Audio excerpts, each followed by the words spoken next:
Hello friends, మనం ఈరోజు వచ్చేసి 7th జూలై 2020కి సంబంధించిన పేపర్ అనాలిసిస్ గురించి అయితే డిస్కస్ చేద్దాం. సో చాలామంది నన్ను అడుగుతున్నారు, అన్న పేపర్ అనాలిసిస్కి కరెంట్ అఫైర్స్కి డిఫరెన్స్ ఏంటి అని. సో మీరు బాగా గమనించినట్టయితే మనకి పేపర్ అనాలిసిస్లో ఉండేవి కరెంట్ అఫైర్స్లో ఉండవు, కరెంట్ అఫైర్స్లో ఉండేవి పేపర్ అనాలిసిస్లో ఉండవు. ఎందుకు ఇవి రెండూ చెప్తున్నానంటే ఇక్కడ మనకి కొన్ని ఎలా అంటే సబ్జెక్ట్ ఓరియంటెడ్ నాలెడ్జ్ పరంగా మనకి పేపర్ అనాలిసిస్లో, అంతేకాకుండా జనరల్ నాలెడ్జ్ కరెంట్ అఫైర్స్ కూడా కవర్ అవుతాయి. సో ఎందుకు అంటే మీరు బాగా గమనించండి, మనకి ఈరోజు జరిగినవి కొన్ని విషయాలు, అంటే మ్యాక్సిమం నా వరకు వచ్చిన కొన్ని విషయాలన్నీ సాయంత్రం కరెంట్ అఫైర్స్లో పెడతాను. ఒకవేళ అంతకు మించి నేను ఏమైనా ఫర్గెట్ చేస్తే అవి తర్వాత రోజు పేపర్ అనాలిసిస్లో ఉంటాయి. అంటే ఏవైనా మనకి ఇంకా ఇంపార్టెంట్ ఆర్టికల్స్ ఉంటే అవి కట్ చేసి పెడతాను. అండ్ ఇవి కరెంట్ పేపర్ అనాలిసిస్ అనేది కరెంట్ అప్డేట్స్కి పనిచేస్తుంది, దాంతోపాటు సబ్జెక్టు నాలెడ్జ్ పెంచుకోవడానికి పనికొస్తుంది. సో సబ్జెక్టు నాలెడ్జ్ దేనికి పనికి వస్తుంది అంటే గ్రూప్స్, సివిల్స్ లెవెల్, అంటే వాళ్ళకి జస్ట్ అంటే ఇదా మ్యాటర్ అని గుర్తుపెట్టుకోవడానికి మాత్రమే పనికొస్తుంది. అది మ్యాటర్ ఆ లెవెల్లో ఉండే వాళ్ళకి.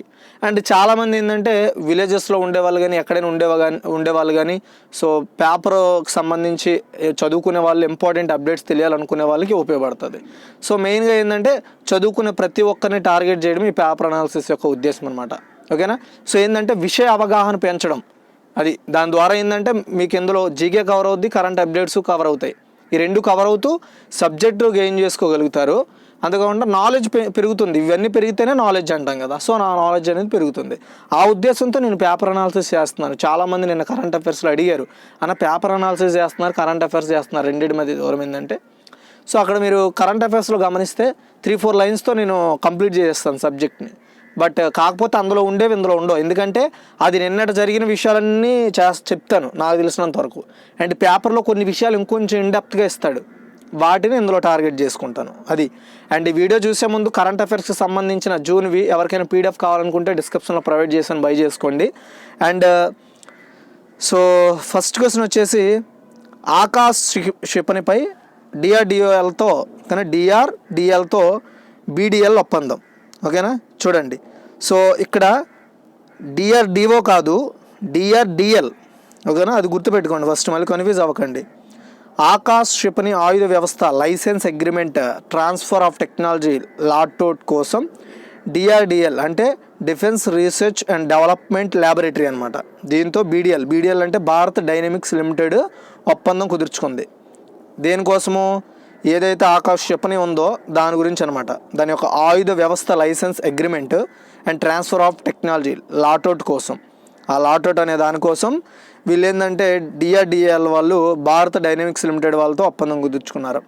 యాక్చువల్గా కిందటి వారం ఏంటంటే ఈ ఒప్పందంపై DRDL director doctor Dashrath Ram, గుర్తుపెట్టుకోండి, దశరథ్ రామ్, బీడిఎల్ డైరెక్టర్ అంటే భారత డైనమిక్స్ లిమిటెడ్ డైరెక్టరు ప్రొడక్షన్కి సంబంధించి పి రాధాకృష్ణ సంతకాలు చేశారని కార్యాలయం వర్గాలు వెల్లడించాయి.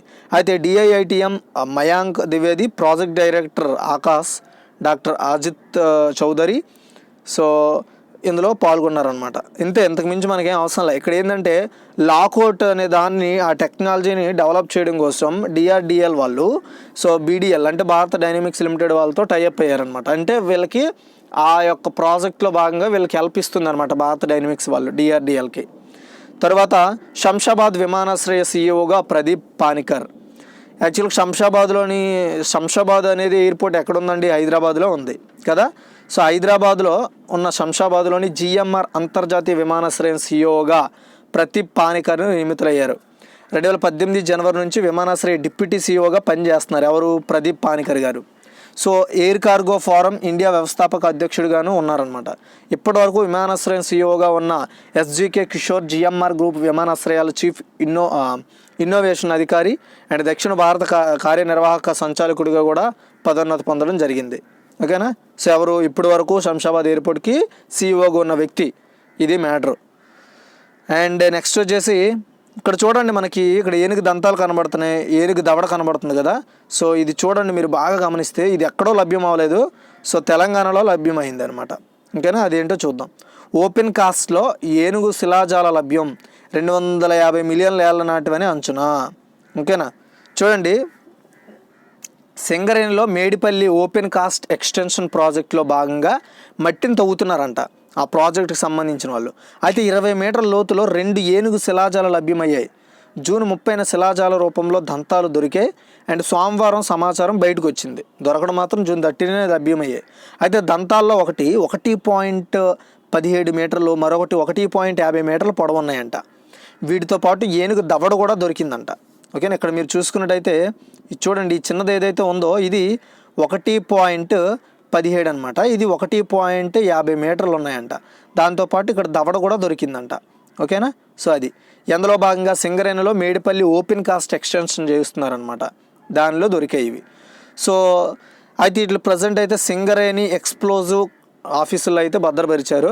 250 మిలియన్ యాండ్ల కింద వరదల్లో పెద్ద చెట్లు కొట్టుకొచ్చి భూమి పొరల్లో బొగ్గుగా మారాయని, అప్పుడే ఈ ఏనుగు దంతాలు కూడా కొట్టుకొచ్చినట్లు అధికారులు అయితే అనుకుంటున్నారు. అయితే ఈ విషయాన్ని సింగరేణి కార్పొరేట్ అధికారులు దృష్టికి తీసుకెళ్లామని, పురావస్తు శాఖ అధికారులు పరిశీలిస్తే ఏనుగు దంతాలు ఏ కాలానికి చెందినవి అనేవి తెలుస్తాయని ఎక్స్ప్లోరేషన్ డీజీఎం అప్పారావు అయితే చెప్పడం జరిగింది.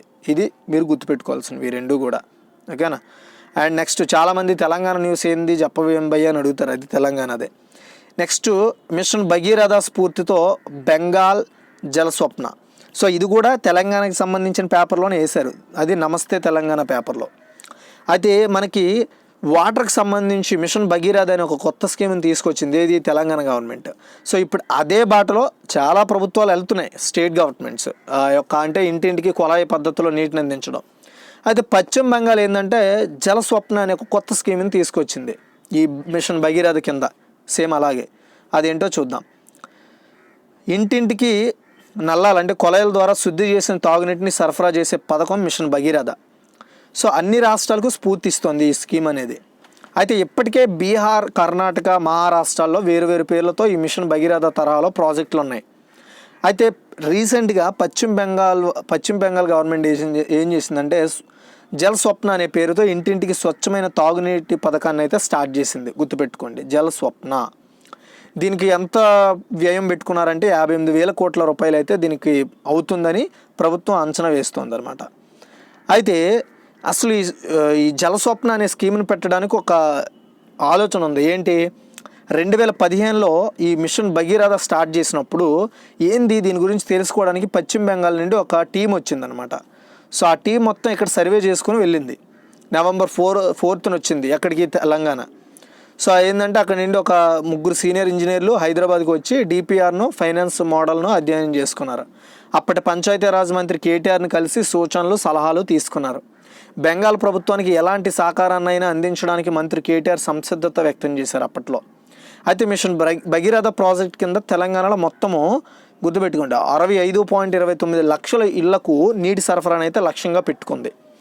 అది 3 ఏళ్లలో చేరుకుంది కూడా. దాదాపు 45,000 కోట్లతో ఈ ప్రాజెక్ట్ను స్టార్ట్ చేశారు. రాష్ట్రంలోని 24,225 గ్రామాల్లో ప్రతి ఇంటికి శుద్ధమైన మంచినీటి సరఫరా చేస్తుంది ఇప్పుడు ప్రజెంట్ ఈ మిషన్ భగీరథ.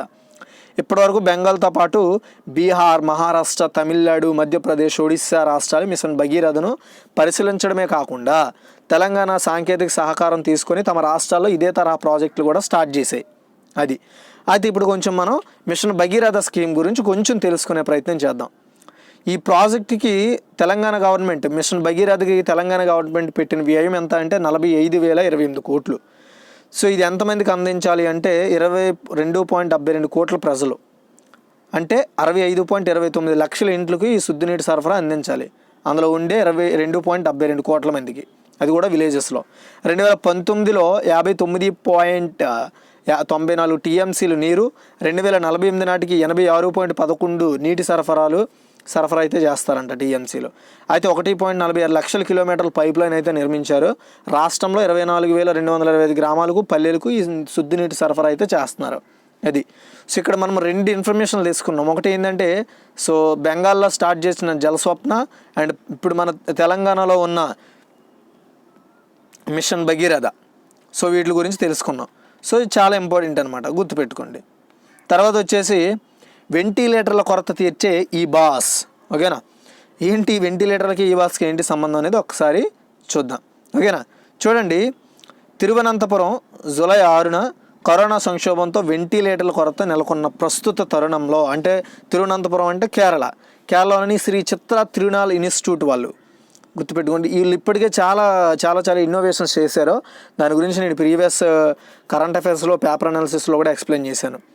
వీళ్ళు ఏంటంటే ఇంకొక సరికొత్త ఆవిష్కరణతో ముందుకు వచ్చారు.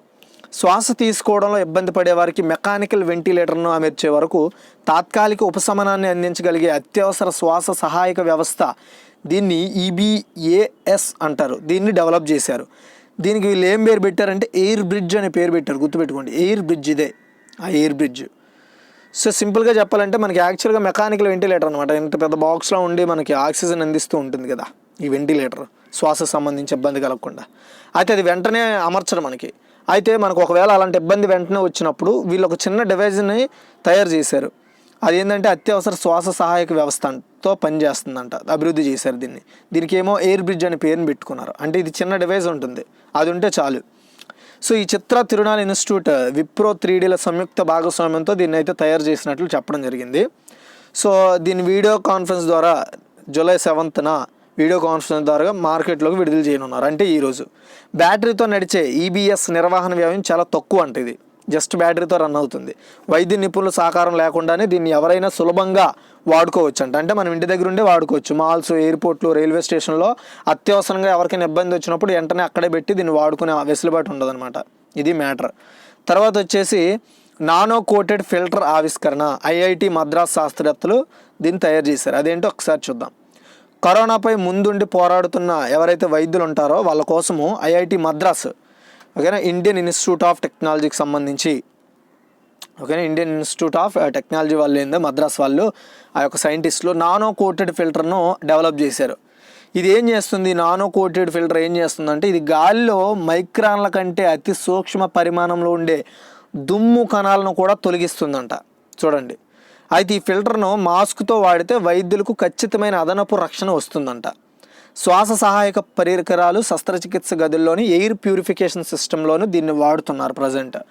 రక్షణ పరిశోధన అభివృద్ధి సంస్థ DRDO ఆర్థిక సహకారంతో ఈ ఫిల్టర్ను డెవలప్ చేశామని IIT Madras professor K. Arul Prakash వెల్లడించారు. ప్రస్తుతం దీని పనితీరు క్షేత్రస్థాయిలో పరిశీలిస్తున్నట్లు చెప్పారు. ఇది ఓకేనా, ఈ ఫిల్టర్ అనమాట, నానో కోటెడ్ ఫిల్టర్. అంటే సింపుల్గా ఇప్పుడు మాస్కులు ఉన్నాయనుకోండి, ఈ ఫిల్టర్ని అయితే మనం పూసి, సో ఈ ఫిల్టర్ పూయడం వల్ల ఏంటంటే ఇంకా మనకు దుమ్ములో ఉండే అతి సూక్ష్మ కణాలను కూడా ఇది ఫిల్టర్ చేస్తుంది అనమాట. ఈ నానో కోటెడ్ ఫిల్టర్ అనేది, ఇది మ్యాటర్. ఓకేనా. నెక్స్ట్ వెంటిలేషన్ సహాయక యంత్రాన్ని అభివృద్ధి చేసిన IIT రోపార్. ఓకేనా, IIT రోపార్ అంటే చండీగఢ్లో ఉంది. ఇదేంటో ఒకసారి చూద్దాం. మోస్తారు ఇన్ఫెక్షన్ కలిగిన కరోనా రోగులు ఎవరైతే ఉంటారో వాళ్ళ కోసం చౌక వెంటిలేషన్ సహాయక యంత్రాన్ని పంజాబ్లోని IIT రోపార్ శాస్త్రవేత్తలు అభివృద్ధి చేశారు. వెంటిలేషన్ అంటే సేమ్ ఇందాక మనము చర్చించుకున్నాం కదా, ఏంది ఇది, ఎవరైతే శ్రీ చిత్ర తిరునాల్ ఇన్స్టిట్యూట్ వాళ్ళు ఉన్నారో వాళ్ళు డెవలప్ చేశారు EBAS అనే దాన్ని. దీనికి ఎయిర్ బ్రిడ్జ్ అని కూడా పేరు పెట్టారని చెప్పాం కదా. ఇదేంటంటే అత్యవసర శ్వాస సహాయక వ్యవస్థ అనమాట. సో సేమ్ అలాంటిది ఇది కూడా. ఈ వెంటిలేషన్ సహాయక యంత్రాన్ని పంజాబ్లోని ఉన్న IIT రోపార్ వాళ్ళు, ఓకేనా, చండీగఢ్ కాదు, పంజాబ్లో ఉన్న IIT రోపార్ వాళ్ళు శాస్త్రవేత్తలు దీన్ని డెవలప్ చేశారు. సో వాళ్ళు రూపొందించిన by level positive airway pressure bypass యంత్రం నిర్వహణ చాలా సులువని, మారుమూల గ్రామీణ ప్రాంతాల్లో ఇల్లు వద్ద కూడా దీన్ని వాడుకోవచ్చు అని చెప్తున్నారు. అందుబాటులో ఉన్న దేశీయ ఎలక్ట్రానిక్ మెకానికల్ పరికరాలతో బైప్యాప్ గుర్తుపెట్టుకోండి. ఇక్కడ చిన్న మిస్టేక్ ఏంటంటే IIT రోపర్ వచ్చేసి మనకు చూసుకుంటే పంజాబ్లో ఉంది. అండ్ ఇంకో విషయం ఏంటంటే బైప్యాప్ అనే ఒక యంత్రాన్ని తయారు చేశారనమాట. సో ఈ యంత్రం ద్వారా ఒకరికంటే ఎక్కువ మంది రోగులకు వెంటిలేషన్ అందించవచ్చు అంట. ఇది మ్యాటర్ ఈ పరికరం ద్వారా, గుర్తుపెట్టుకోండి. IIT రోపర్ వాళ్ళు తయారు చేసిన వెంటిలేటర్. దీని పేరు ఏంటంటే బైప్యాప్, ఎయిర్వే ప్రెషర్ అనమాట, పాజిటివ్ బై లెవెల్. ప్యాప్కి ఫుల్ మీనింగ్ ఏంటంటే bi level positive airway pressure అనమాట. దీన్ని షార్ట్కట్లో బైపాప్ అంటారు. ఈ యంత్రాన్ని తయారు చేశారు. ఇది ఏంటంటే వెంటిలేషన్ ఎమర్జెన్సీగా ఉండే వాళ్ళకి ఇది ఉపయోగపడుతుంది అనమాట. నెక్స్ట్ దావేందర్ సింగ్పై NIA ఛార్జ్ షీట్. అసలు దావేందర్ సింగ్ ఎవరంటే తెలిస్తే అప్పుడు NIA ఛార్జ్ షీట్ ఎందుకు చేసిందో తెలుస్తుంది. అయితే జమ్మూ కాశ్మీర్లో ఉగ్రవాద సంస్థలతో సంబంధాలు ఉన్నాయని ఆరోపణలతో సస్పెండ్ అయిన Jammu Kashmir deputy police superintendent, చూడండి, అంటే ఒక విధంగా చెప్పాలంటే ఉగ్రవాదుల్ని కొంతవరకు మన దేశం వాళ్ళు ఎవడో కూడా సపోర్ట్ చేస్తున్నాడు కాబట్టి వాళ్ళు ఎంతవరకు వస్తున్నారు, అంతే కదా. ఇప్పుడు పెద్ద పెద్ద ముంబై సిటీల్లో, ఢిల్లీ సిటీస్లోకి వచ్చి చొరబడుతున్నారు అంటే మన దేశంలో ఎవడో కూడా వాళ్ళకి సపోర్ట్ చేస్తున్నాడు అంటే మన దేశంలోనే ఉన్నారు. అసలైన దొంగలు. అందులో ఇప్పుడు ఇతను ఇంకా చేశాడో లేదని పక్కన పెడితే ఆరోపణలు ఉన్నాయి ఇతని మీద. అది కూడా కాశ్మీర్లో డిప్యూటీ పోలీస్ సూపరింటెండెంట్, చిన్న కానిస్టేబుల్ కాదు, ఎస్ఐ సిఐ కూడా కాదు, సూపరింటెండెంట్. సరే, ఇతనిపై జాతీయ దర్యాప్తు సంస్థ, దీన్నే ఎన్ఐఏ అంటాం మనం, ఎన్ఐఏ, ఓకేనా.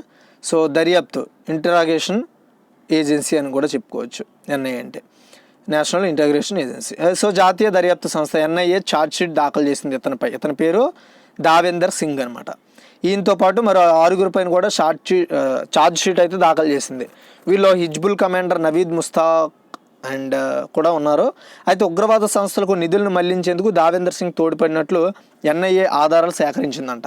సో దావేందర్ సింగ్కు పాకిస్తాన్ హైకమిషన్తో కూడా సంబంధాలు ఉన్నాయని రుజువులు సేకరించింది. సింగ్ గత జనవరిలో అరెస్ట్ అయితే చేయడం జరిగింది ఇతన్ని. అప్పటి నుండి ఇప్పటి వరకు దర్యాప్తు చేసి ఫైనల్గా అయితే ఈ స్టేజ్కి వచ్చారనమాట. చూడండి, సో ఒక భారతదేశంలో పుట్టి మనం భారత పౌరులను గవర్నమెంట్ ట్యాక్స్ రూపంలో పోషిస్తుంటే, వాళ్ళని వీళ్ళు పోషిస్తే, వీళ్ళేమో తిరిగి వెళ్ళి ఉగ్రవాదులను పోషిస్తున్నారు మన దేశం మీద మనల్ని రప్పించడానికి. వీళ్ళు మర్చిపోతున్న విషయం ఏంటంటే, అదే కుటుంబీకులు, అదే ఫ్యామిలీ, మన దేశంలోనే వాళ్ళ ఫ్యామిలీ ఉంది, వాళ్ళ చుట్టాలు ఉన్నారు, వాళ్ళకి వెనకాల బ్యాక్గ్రౌండ్ కూడా మన దేశంలోనే ఉన్నారు అని వీళ్ళకి అర్థం కావట్లే. మేబీ ఏదో లూజ్ వల్ల అతను కూడా డౌన్ అయ్యి ఉండొచ్చు, మేబీ ఏదో జరిగి ఉండొచ్చు. బట్ ప్రజెంట్ అయితే ఇతనిపై ఛార్జ్షీట్ అయితే దాఖలు చేసింది. అంటే మీకు దావేందర్ సింగ్ అంటే ఇప్పుడు అర్థమైంది కదా, ఎవరంటే ఉగ్రవాదులకు సహాయం చేస్తున్నారనే ఆరోపణలో జమ్మూ కాశ్మీర్కి చెందిన డిప్యూటీ పోలీస్ సూపరింటెండెంట్ అతనే దావేందర్ సింగ్ అంటే. ఇది తర్వాత వచ్చేసి ఐఐటి హైదరాబాద్లో రక్షణ రంగ పరిశోధన కేంద్రం అండి. IIT Hyderabad, Indian institute of technology హైదరాబాద్లో రక్షణ రంగ పరిశోధన కేంద్రాన్ని ఏర్పాటు చేయబోతున్నారు. దీనిపై ఒప్పంద సంతకాలు చేసుకున్న డిఆర్డిఓ, ఐఐటి హైదరాబాద్. దేశ స్వయం సమృద్ధికి ఉపయోగం, డిఆర్డిఓ చైర్మన్ సతీష్ రెడ్డి. ఓకేనా, డిఆర్డిఓ చైర్మన్ సతీష్ రెడ్డి. దేశ రక్షణ రంగంలో పరిశోధనలు అభివృద్ధి కోసం ఐఐటి హైదరాబాద్ కేంద్రంగా రీసెర్చ్ సెల్ ఏర్పాటు చేయడం కోసం, ఓకేనా, అంటే అక్కడ ఒక సెంటర్ పెట్టి ఆ సెంటర్లో రీసెర్చ్లు చేసే విధంగా సెంటర్ని ఏర్పాటు చేయడం కోసం డిఆర్డిఓ వాళ్ళు ఏం చేశారంటే ఐఐటి హైదరాబాద్ మధ్య ఒక ఒప్పందం కుదుర్చుకున్నారనమాట. సో డిఆర్డిఓ చైర్మన్ ఈ విషయాన్ని అయితే అనౌన్స్ చేశారు, సతీష్ రెడ్డి గారు. గుర్తుపెట్టుకోండి, సతీష్ రెడ్డి. దేశీయ పరిజ్ఞానంతో సమర్థవంతమైన రక్షణ ఉత్పత్తులను చేపట్టడంలో ఐఐటి హైదరాబాద్, డిఆర్డిఓ నైపుణ్యాలు ఒక్కచోటుకు చేరుతున్నాయని, దీనివల్ల దేశ రక్షణ రంగంలో కీలకమైన సాంకేతిక ఆయుధాల ఉత్పత్తికి మంచి ఛాన్స్ వస్తుందని చెప్తున్నారు. Research cell IIT Hyderabad, DRDO సంయుక్తంగా పనిచేయడం మూలాన సమర్థమైన పరిశోధన, అభివృద్ధి, సాంకేతిక నైపుణ్యాలతో కొంచెం ముందుకెళ్ళి డెవలప్మెంట్ ఎక్కువగా కనబడుతుందని చెప్తున్నారు. ఇది మ్యాటర్. ఇంతకు మించి మనం ఇందులో డిస్కస్ చేసుకోవడానికి పెద్దగా ఏం లేదు. కానీ ఇక్కడ ఇంపార్టెంట్ అయిన మ్యాటర్ ఏంటి అంటే, ఐఐటి హైదరాబాద్లో అంటే ఆ యొక్క ఐఐటి ఏదైతే ఉందో ఐఐటిలో ఈ రక్షణ రంగ పరిశోధన కేంద్రం అనే దాన్ని ఏర్పాటు చేయబోతున్నారు. ఎవరు? డిఆర్డిఓ వాళ్ళు ఏర్పాటు చేయబోతున్నారు అనమాట.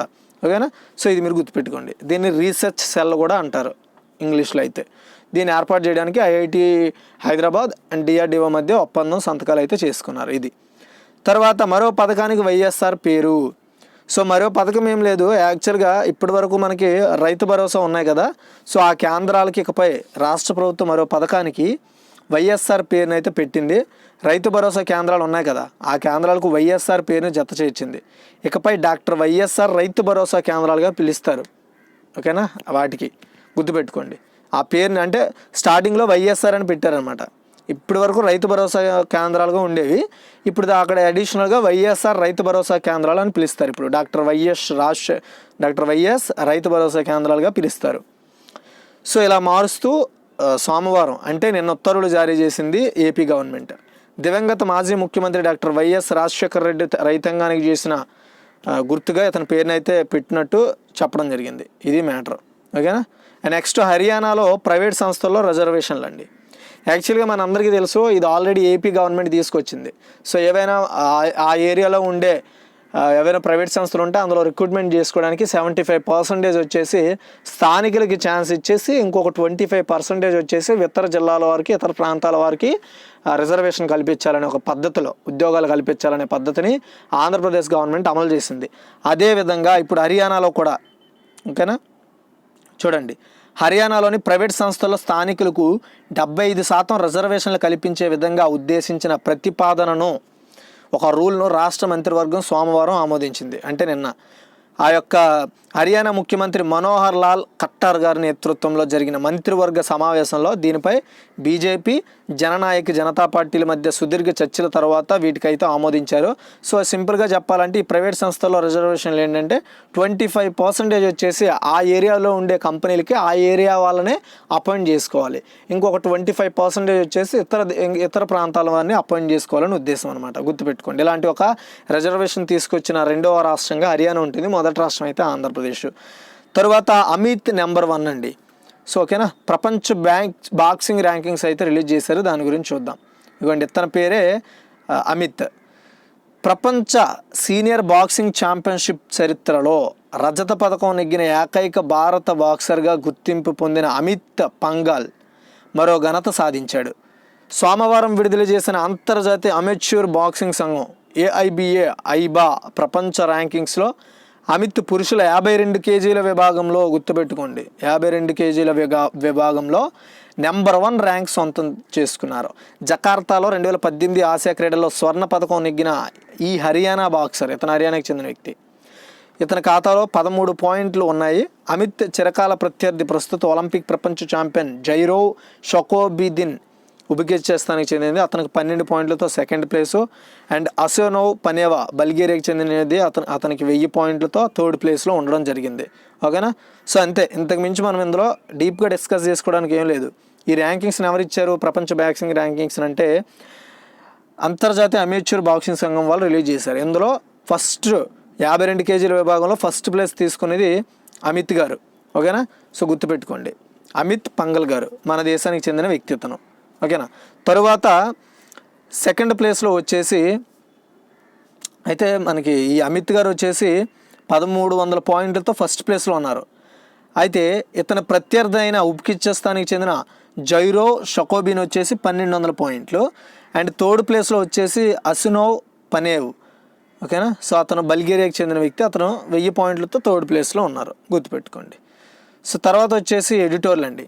అమెరికా, రష్యా ఎవరి వైపు అనేది ఇందులో ఈరోజు మన ఎడిటోర్లు. యాక్చువల్గా ఇప్పుడు చైనాకి మనకి చిన్న ఇది అవుతుంది. సో ప్రజెంట్ అయితే అజిత్ దోవల్ గారు రావడంతో, అడుగు పెట్టడంతో ఆ రెండు సమస్యలు కొంతవరకు సర్దుమణిగాయి అని చెప్పుకోవాలి.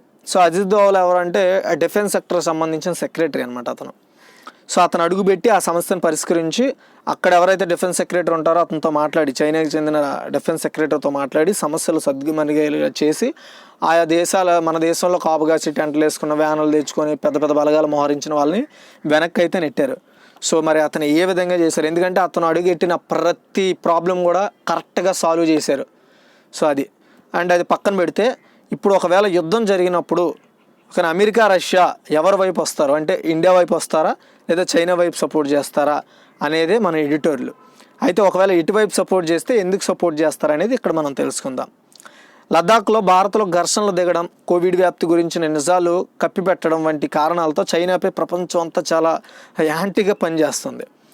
LOCపై చైనా దూకుడు భారత్ గట్టిగా ఎదుర్కొంటున్న ఒక సందర్భంలో సమస్యని ఆ యొక్క వాళ్ళు ఏంటంటే మరి వర్స్ట్గా బిహేవ్ చేస్తున్నారు. ఈ అమెరికా, రష్యాలతో భారత రక్షణ బంధం ఏ విధంగా అక్కకొస్తుందో పరిశీలించడం సముచితంగా ఉంటుంది, అంటే కరెక్ట్గా ఉంటుంది.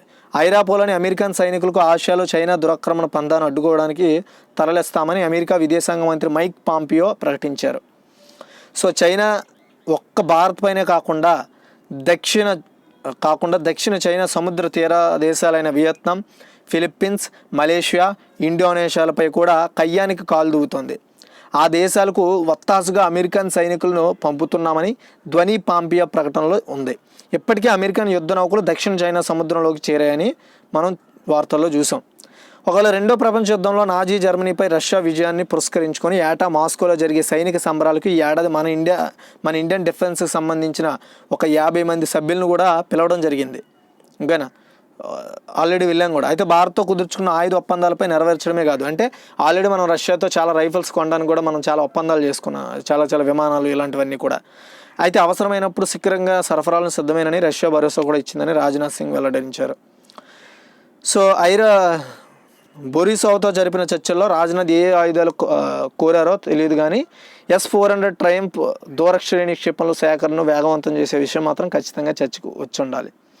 భారత్ 540 కోట్ల డాలర్లతో S-400 క్షిపణులను కొంటుంది రష్యా నుండి. సో ఈ అధ్యక్షుడు వ్లాదిమిర్ పుతిన్ ఈ విషయాన్ని, అంతేకాకుండా భారత ప్రధాని నరేంద్ర మోదీ 2018లో ఈ వరకు ఒప్పందాలు కూడా చేసుకున్నారు ఈ క్షిపణులు కొనడానికి. అదే సంవత్సరం అమెరికా అమల్లోకి తెచ్చిన కాట్సా చట్టం S-400 క్షిపణి కొనుగోలుకు అడ్డు కలుగుతుంది అనే సందేహాలు కూడా వ్యక్తమయ్యాయి. కాట్సా అనేది అమెరికా ప్రత్యర్థులపై ఆర్థిక ఆంక్షలను ప్రయోగించడానికి అధికారం ఇచ్చే ఒక చట్టం. అయితే అమెరికా దీని కింద రష్యా, ఇరాన్, ఉత్తర కొరియా రక్షణ ఉత్పత్తుల సంస్థలతో వ్యాపారం చేసే దేశాలపై ఆంక్షలు విధించింది. అలా అయితే మన ఇండియాపై కూడా దీని ఎఫెక్ట్ పడుతుంది కదా, ఎందుకంటే మనం ఆల్రెడీ కొన్ని వస్తువులు కొనడానికి, ఇలాంటి యుద్ధానికి సంబంధించిన రాఫెల్స్ కొనడానికి మనం ఆల్రెడీ చైనా వాళ్ళతో టైఅప్ అయ్యాం, రష్యా వాళ్ళతో టైఅప్ అయ్యాం కదా. మరి అమెరికా తెచ్చిన ఈ చట్టం ప్రకారము ఇవి కొనడానికి మనం అర్హులం అంటే ఒప్పందం కుదుర్చుకున్నాం కాబట్టి దానిపై వ్యతిరేకత ఉంటుంది ఆ చట్టం కింద మనపై. అయితే రష్యా నుంచి భారత్ ఈ క్షిపణులను కొంటే భారత్ అమెరికా సైనిక సంబంధాలు ఆశించిన స్థాయిలో వృద్ధి చెందకపోవచ్చని 2019 జూన్లో అప్పటి అమెరికా ఉప మంత్రి ఎలిస్ వెల్స్ అమెరికా కాంగ్రెస్ విదేశీ వ్యవహారాల ఉపసంఘానికి ఈ విషయాన్ని అనౌన్స్ చేశారు. అయితే ఎవరితో మనకి వెల్స్ భారత్ అంటే ఇప్పుడు వెల్స్ అంటే అమెరికా కాంగ్రెస్ విదేశీ వ్యవహారాల ఉపసంఘానికి ఈ విషయాన్ని అనౌన్స్ చేశారు కదా. అయితే ఎవరితో రక్షణ భాగస్వామ్యం నెరపాలి, ఎవరి నుంచి ఆయుధాలు సేకరించాలనే అంశంపై స్పష్టత ఉండాలని వెల్స్ భారత్ను అన్యాపదేశంగా ఉద్దేశించి వ్యాఖ్యానించడం ఈ విషయం మనకు తెలుసు. అంటే ఇండైరెక్ట్గా అమెరికా అప్పుడు ఏం చెప్పింది, మీరు కానీ రష్యా నుండి కానీ కొంటే మా దగ్గర నుండి కొన్ని ఆంక్షలు ఎదుర్కోవాల్సి ఉంటుంది, మా నుండి వ్యతిరేకతను ఎదుర్కోవాల్సి ఉంటుందని ఇండైరెక్ట్గా చెప్పింది. అయితే రష్యా నుంచి భారత్ S-400 క్షిపణులను కొనడం అమెరికాకు అంటే ఇష్టం లేదు, అది దాని అర్థం. అమెరికాకు నచ్చజెప్పి ఒప్పించడానికి భారత విదేశాంగ మంత్రి ఎస్ జయశంకర్ గత ఏడాది అక్టోబర్లో వాషింగ్టన్కి వెళ్ళినప్పుడు గట్టి ప్రయత్నం చేశారు. తన ప్రయత్నంలో చెప్పుకోదగిన స్థాయిలో కృతజ్ఞతుడయ్యానని అనుకుంటున్నానని చెప్పారు. S-400 భారతదేశ రక్షణకి ఎంతో అవసరమని మిత్రులు గుర్తిస్తారని భావిస్తున్నామని చెప్పారు. అందుకు తగ్గట్టే గత ఏడాది నవంబర్లో భారత్పై కాట్సా ఆంక్షలు విధించకపోవచ్చని అమెరికా ప్రభుత్వం పరోక్ష సంకేతాలు ఇచ్చింది. సో అంటే సింపుల్గా ఏం చెప్పింది, అండ్ జయశంకర్ గారు ఒక మీటింగ్లో వెళ్ళారు. ఎందుకు వెళ్ళారంటే కాట్సా అనే చట్టం తీసుకొచ్చారు. కాట్సా అనే చట్టం తీసుకురావడం వెళ్ళాలి అంటే కాట్సా చట్టం లిస్టులో ఉండే దేశాల నుండి ఎవరైతే క్షిపణులు కొంటారో, కొనుగోలు ఉంటాయో, ఒప్పందాలు ఉంటాయో వాళ్ళ మీద వ్యతిరేకత ఉంటుంది అమెరికా నుండి. సో అలాంటి వ్యతిరేకత, అలాంటి ఆంక్షలు మాపై చూపించము అనే ఒక మీటింగ్, అంటే చూపించొద్దని చెప్పడంతో దానితో అంటే ఈక్వల్గా రెస్పాండ్ అయిన అమెరికా కూడా పెద్దగా భారతదేశంపై మా ఆంక్షలు ఎక్కువగా ఉండవని కూడా ఇండైరెక్ట్గా సలహాలు, సూచనలు ఇచ్చింది. అది మ్యాటర్. అంటే చూడండి ఎంతవరకు మన ఇండియా డీల్ చేసింది అమెరికాని, అంతేం చిన్న విషయం కాదు. అయితే ఇక్కడ సింపుల్గా చెప్పాలంటే రష్యా చేతిలో పడకుండా ఢిల్లీ జాగ్రత్త వహించాలని అమెరికా విదేశాంగ ప్రతినిధి ఒకరు వ్యాఖ్యానించారు. అమెరికా ప్రస్తుతానికి రష్యా నుంచి S-400 కొనుగోలు భారత్ పరోక్షంగా సమ్మితి తెలిపినా మున్ముందు కాట్సా నిబంధనలకు లోబడి రష్యా నుంచి ఆయుధ కొనుగోలును తగ్గించుకోవాలని కూడా ఒక వరకు ఆదేశాలు ఇచ్చింది. అంటే ఇప్పటికి ఏదో ఒప్పుకున్నా సరే ఇకపై ఒప్పందాలు చేసుకుంటాం అన్నట్టుగా అవి తగ్గించుకోండి అని ఇండైరెక్ట్గా చెప్పింది. అయితే ఇక్కడ ఏంటంటే ఈ విషయాన్ని భారత్ అమెరికా రాజకీయ కార్యాచరణ కమిటీ సంచాలకుడు రవీంద్ర సచ్దేవ్ వివరించారు. ఆనాటి అంతర్జాతీయ రాజకీయ పరిస్థితులను దృష్టిలో పెట్టుకుని S-400 కొనుగోలుపై అమెరికా చూసి చూడనట్లు వ్యవహరించిందన్నారు. ఇరాన్పై అమెరికా విధించిన కాట్సా ఆంక్షలను మాత్రం భారత్ అంటే తోచా తప్పకుండా పాటించాలని రాజ్నాథ్ వాషింగ్టన్కు వెళ్ళినప్పుడు అమెరికన్లు కోరారు. ఇరాన్లో భారత్ నిర్మిస్తున్న చాబహార్ రేవు విషయంలో మాత్రం అమెరికా అభ్యంతరం పెట్టుకోకపోవడం విశేషం. అయితే LOCపై చైనా దురాక్రమణ అమెరికా, రష్యాలతో భారత రక్షణ సంబంధాల ప్రభావాన్ని చర్చకు తెచ్చింది. రెండు అగ్రరాజ్యాలకు భారత్ వ్యూహాత్మక కీలక భాగస్వామి. అమెరికా 2016లో భారత్కు సాధికారికంగా రక్షణ భాగస్వామిగా గుర్తించుకుంది. జపాను, ఆస్ట్రేలియాలతో కలిసి భారత్, అమెరికాలు క్వాడ్ కూటమిగా కూడా ఏర్పడి చాలా ఎక్సర్సైజ్ అంటే వ్యాయామాలు కూడా చేశారు. జపాన్, తైవాన్ పట్ల ఇటీవల చైనా చాలా దురుసుగా వ్యవహరిస్తుంది. దానివల్ల ఇప్పుడు జపాన్ కూడా చైనాపై యాంటీ అవుతుంది. తూర్పు చైనా సముద్రంలో వివాదగ్రస్త సంకోచ దీవుల వద్ద 67 చైనా నౌకల సంచారాన్ని కనిపెట్టామని జపాన్ తీర రక్షణ దళం తెలియజేసింది. ఈ దీవులు తనువంటే తమవేనని చైనా ఇంక ప్రపంచం అంతా నాదే అన్నట్టుగా వ్యవహరిస్తుంది అనమాట. అయితే మరోవైపు ఒక చైనా యుద్ధ విమానం ఇటీవల తైవాన్ గగనతలంలోకి 4 సార్లు చొరబడిందంట. తైవాన్ తనదేనని చైనా వాదిస్తున్న సంగతి తెలిసిందే. దక్షిణ చైనా సముద్రంలో అంతర్జాతీయ సముద్ర చట్టాలను చైనా పదే ఉల్లంఘిస్తోందని చెప్పడం జరిగింది. ఇస్తోందని వియత్నాం, ఫిలిప్పీన్స్ మళ్ళీ ఆరోపించాయి. అంటే ఏంటంటే సో యాక్చువల్గా సముద్ర చట్టాలు ఉంటాయి. అంటే నా పర్మిషన్ లేకుండా నువ్వు రావడానికి లేదు, వస్తేనే ఎందుకు వస్తామో చెప్పాలి. ఈ ప్రోటోకాల్ అనేది మెయింటైన్ చేయాలి. అలాంటి ప్రోటోకాల్ లేకుండా నచ్చినట్టు చేస్తామంటే అది అవ్వదు. అవి అంతర్జాతీయ సముద్ర చట్టాలకు విరుద్ధం. అయితే ఇలా చేస్తుందని దక్షిణ చైనా సముద్ర తీరాలు ఇలా అవుతున్నాయని వియత్నాం, ఫిలిప్పీన్స్ అయితే చెప్పాయి ఆల్రెడీ. అయితే ఫిలిప్పీన్స్ అయితే ఏంటంటే మాకున్న హక్కుల్ని వీళ్ళు అతిక్రమిస్తున్నారు చైనా వాళ్ళని చెప్పడం జరిగింది. ఓకేనా. అయితే బీజింగ్ దాన్ని అంటే ఈ విషయాన్ని ఏంటంటే వీళ్ళు న్యాయస్థానం తీర్పు చెప్పిన 2016లో అంతర్జాతీయ శాశ్వత మధ్యవర్తిత్వ న్యాయస్థానం తీర్పు చెప్పింది చైనా హక్కులను అతిక్రమించదని చెప్పింది.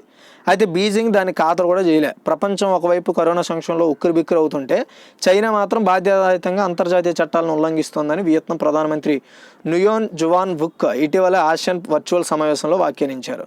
చైనా విపరీత పోకడలను ప్రపంచమంతా నిరసిస్తున్న నేపథ్యంలో భారతదేశానికి ఎల్ఓసి విషయంలో సర్వత్రా మద్దతు లభించే అవకాశాలు పుష్కలంగా ఉన్నాయి. సో ఇప్పుడు మీకు చెప్తాను చూడండి. సింపుల్గా చెప్పాలంటే ఇప్పుడు అమెరికా, రష్యా ఎవరి వైపు అనే ఆలోచన ఒకటి ఉంది.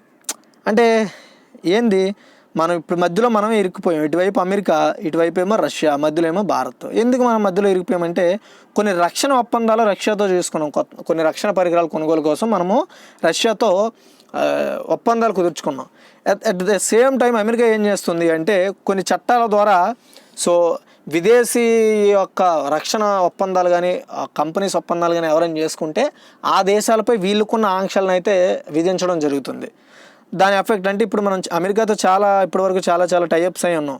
ఇప్పుడు మన మీద కూడా ఇంపాక్ట్ పడుతుంది కదా అనేది ఉద్దేశం అనమాట. అయితే ఇప్పుడు భారత్ ఎలా చేసిందంటే చాలా కూల్గా యాక్చువల్గా మేము రష్యా నుండి అవి ఎప్పుడో మేము కొనుగోలుకి సై అన్నాము, ఇప్పుడు రీసెంట్గా ఏం జరగలేదు అని అమెరికాతో చెప్పుకుందనమాట.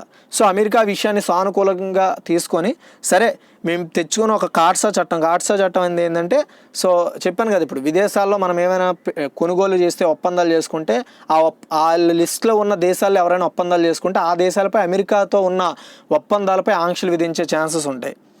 అలాంటి ఒక దానిలో మన భారత్ అయితే కొంచెం బయటకు వచ్చిందనే చెప్పుకోవాలి.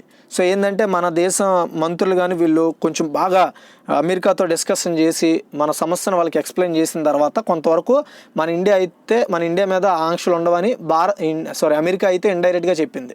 కాకపోతే ఇలాంటి మీరు ఇకపై తగ్గించుకోవాలి, మా లిస్టులో ఉండే దేశాలతో మీరు కొంతవరకు జాగ్రత్తగా ఉండాలని చెప్పారు. ఎందుకంటే మనకి ఇటువైపు చైనా కానీ రష్యా కానీ కమ్యూనిస్టు పార్టీలుగా పిలుచుకుంటూ ఉంటాం బాగా. సో చాలా దారుణమైన పరిస్థితులు ఉంటాయి. ఎందుకంటే వాళ్ళు పెట్టే చట్టాలు కానీ వాళ్ళు తెచ్చే విధి విధానాలు చాలా కఠినంగా ఉంటూ ఉంటాయి. సో వాటిల్లో భాగంగా ఇది ఉందన్నమాట. కాకపోతే ఏంటంటే రష్యా కూడా మేము భారత్కి రక్షణ సహకారం ఎల్లప్పుడూ అందిస్తామని కూడా చాలాసార్లు చెప్పింది. అండ్ వాళ్ళ దేశానికి మన దేశానికి జరుగుతున్న కొన్ని ఎక్సర్సైజులు కూడా మనం చూసే ఉంటాం. సో మేము సపోర్ట్ ఇస్తామని చెప్పింది. కాకపోతే Russia and at the same time China కూడా బాగా క్లోజ్. సో అందుకనే అక్కడ కూడా మనకు డౌట్ ఉంది. కాకపోతే ఏంటంటే మన వైపు అగ్రదేశం అమెరికా కానీ జపాన్ కానీ ఇలాంటి కంట్రీస్ మన వైపు మొగ్గు చూపుతున్నాయి. సో ఎందుకంటే మన దేశము అందరితో ఫ్రెండ్లీగా ఉంటుంది. చైనాతో కూడా మనం ఏం గెలుక్కోవట్లేదు, వాళ్ళే వచ్చి మనలో గెలుక్కుంటున్నారు. చైనా ఏం చేస్తుందంటే ఇంకా దాని చుట్టుపక్కల ప్రాంతాల్లో ఉండే భూభాగాలన్నీ కూడా సో మావే అనే ఉద్దేశంతో చొరబాటు చేస్తుంది అనమాట. అంటే ఆ యొక్క మిత్ర దేశాలు కాకపోయాయి అనుకోండి, వాటికి చుక్కలు చూపిస్తున్నాయి. అవి ఏంటంటే అంతర్జాతీయ చట్టాలకు విరుద్ధంగా కూడా చేస్తున్నాయి. సో ఆ విషయాన్ని ఇప్పుడు ఏంటంటే ప్రపంచ దేశాలన్నీ లేవనెత్తుతున్నాయి. సో ఇకపై చైనాతో జాగ్రత్తగా అయితే ఉండాల్సిన విషయము. ప్రపంచ దేశాలు కూడా వెంటనే చైనాపై ఇంకా దారుణమైన ఆంక్షలు విధిస్తే మొత్తం ఆర్థిక వ్యవస్థ మొత్తం పడిపోతుంది. ఎందుకంటే ఇప్పటికే చైనా మీద ఆధారపడి చాలా దేశాలు నడుస్తున్నాయి కాబట్టి. సో ఇది మ్యాటర్ గైస్. ఒకవేళ కానీ చైనాకి మనకే కానీ యుద్ధం జరిగితే ఫస్ట్ ఆఫ్ ఆల్ మనకు అండగా ఉండే దేశం ఏంటంటే అమెరికా. మన ప్రపంచంలోనే అత్యధికంగా డిఫెన్స్ పరంగా చూసుకుంటే అమెరికా ది ఫస్ట్ ప్లేస్లో ఉంది. ఆధునిక వస్తువులు వాడకంలో కానీ సైనిక సిబ్బంది ఉండడంలో కానీ అన్ని విషయాల్లో. తర్వాత ఏంటంటే చైనా ఉంది, అలా తర్వాత రష్యా అండ్ ఉత్తర కొరియా, జపాన్ ఇలా ఉన్నాయి. సో ఏం ప్రాబ్లం లేదు. కాకపోతే ఏంటంటే మనకి ఎక్కువ సానుకూలత ఎక్కువ ఉంది. అండ్ చైనా చేస్తున్న వికృతి చేస్తున్న అందరికీ తెలుసు కాబట్టి. ఎనివే ఇది గైస్ ఈరోజు ఒక total current affairs paper analysis. నచ్చితే లైక్ చేసి షేర్ చేసి మరిన్ని అప్డేట్స్ కోసం మన ఛానల్ సబ్స్క్రైబ్ చేసుకోండి. Thanks for watching.